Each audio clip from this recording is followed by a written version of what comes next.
rights issues in West Africa.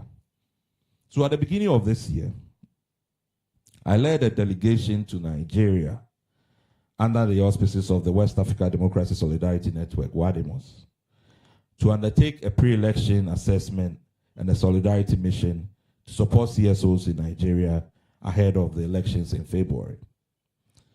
For democracy promoters who had witnessed the ugly events of 2022 with the coups, and there were 2 coups in Burkina Faso, following the coup in Mali and Guinea, and the palace coup in Chad, we were determined to change the narrative in 2023.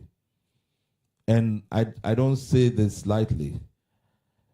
I was, at the beginning of January, the determination that, no, we have to change the story in 2023 was so strong. And we wanted to work very hard to make sure that the elections in Nigeria went well and triggered a different narrative. Now, despite our optimism, the Nigerian election turned out to be another Nigerian election, lacking credibility and legitimacy. But we gathered ourselves, unperturbed, and headed to Sierra Leone with a similar hope, bolstered by the successful pre-election engagement with key election stakeholders. I still remember going and meeting the head of police, the electoral commissioner, and I was very optimistic about Sierra Leone. I was told the right things. I was convinced that there was going to be a real commitment to credible elections.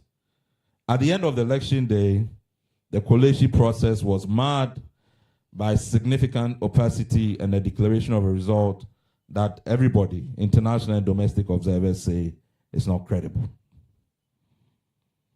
Our colleagues from the National Election Watch of Sierra Leone, that deployed observers to all polling stations, had to leave the country after they had released the PVT that showed that no candidate had achieved the 55% threshold to win outright. They were bombarded with death threats and threats of arrest for destabilizing the state. And I was telling my in-law that just recently in Zimbabwe, observers were arrested after their observation locations and their homes, the homes of the leaders, were raided.